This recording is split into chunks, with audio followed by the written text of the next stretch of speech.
No se usa la voz pasiva tanto como la voz activa, pero de todos modos es necesario entender su uso. Primero veamos un ejemplo de una oración en la voz activa, la cual tiene un orden normal: sujeto, verbo, complemento directo. The mechanic fixed the car. El sujeto, el mecánico, hizo algo al carro. Esta afirmación en la voz pasiva es: The car was fixed by the mechanic. Esta oración es pasiva porque el sujeto, the car, en vez de actuar, recibe la acción. Otro ejemplo en la voz activa: Beyoncé wrote the song. Es la voz activa porque el sujeto, Beyoncé, realizó la actividad del verbo. ¿Y cómo es esta oración en la voz pasiva? The song was written by Beyoncé.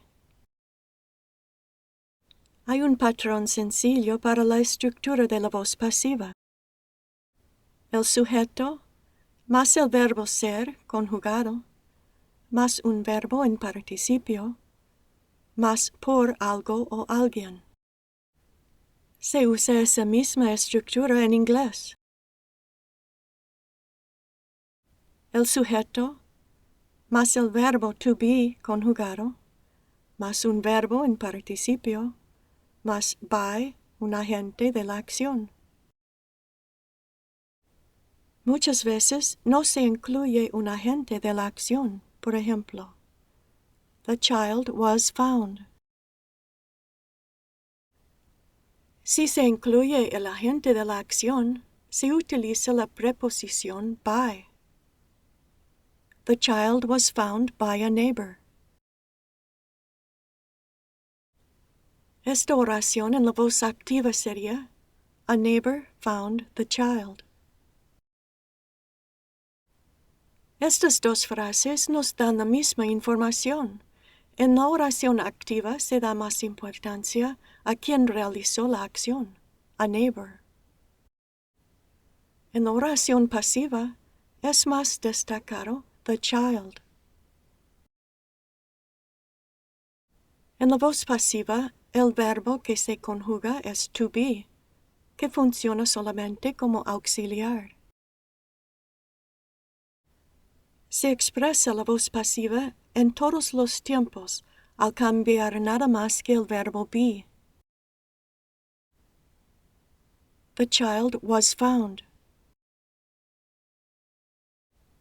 The child will be found. The child is going to be found. The child must be found. The child could be found. The child has been found. The child could have been found.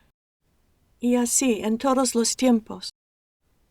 El verbo principal es el que describe la acción, y en la voz pasiva siempre es en la forma de participio pasado. Eso no cambia. En las listas de verbos, el participio pasado se encuentra en la tercera columna. Break, broke, broken. Give, gave, given. Kill, killed, killed. Make, made, made. Take, took, taken. Write, wrote, written.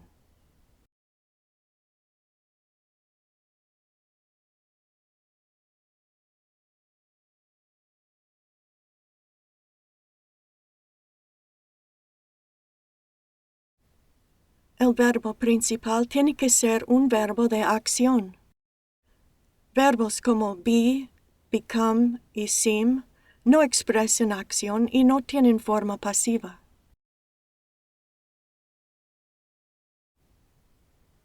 El verbo de acción tiene que poder llevar un complemento directo. Verbos así se llaman transitivos. Veamos ejemplos de verbos transitivos. Direct a movie. write a letter. Win a prize.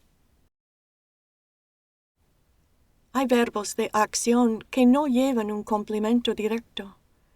Ejemplos de esos verbos que se llaman intransitivos: laugh, go, work, live. Verbos intransitivos no tienen forma pasiva.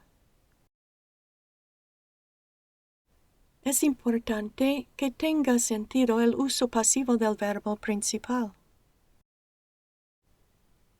Aunque cualquier frase con un verbo activo y un objeto directo podría ser convertida en una oración pasiva, muy a menudo no tiene sentido hacerlo.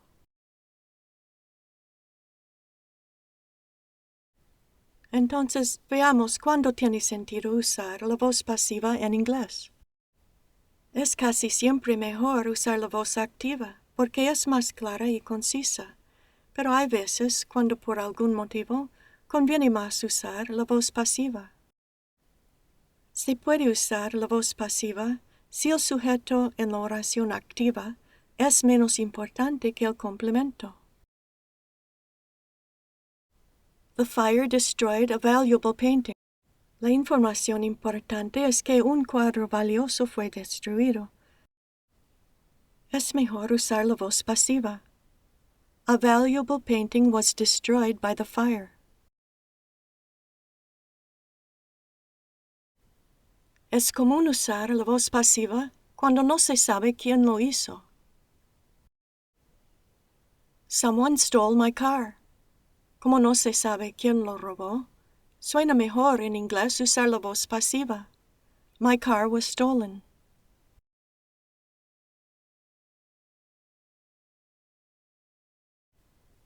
A veces es mejor usar la voz pasiva por no echar culpa. En vez de decir, you made a mistake, se podría decir, a mistake was made.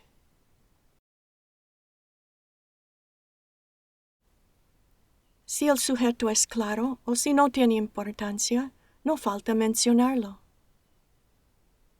The results were published in a scientific journal. Se usa la voz pasiva para evitar responsabilidad. The decision was made to demolish the building.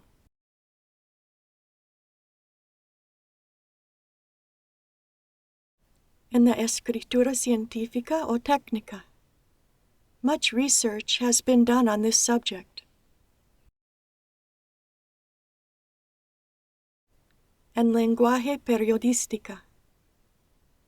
The people were forced to leave their homes.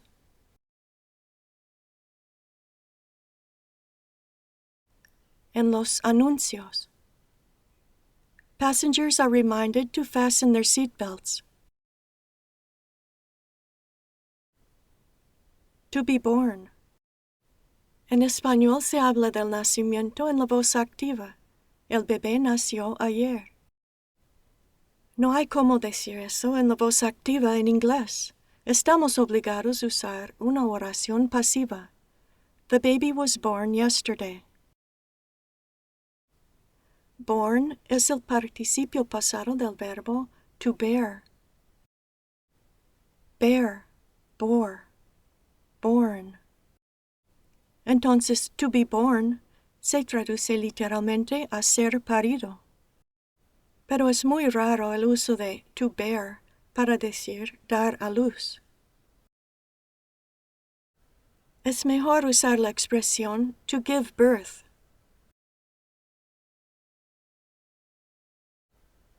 She gave birth to twins, pero aún más común, she had twins. Y finalmente, no tiene sentido el uso de la voz pasiva en verbos como have y know. Si una frase en la voz pasiva te suena absurdo, es mejor mantenerla en la voz activa. Next, Lesson 95.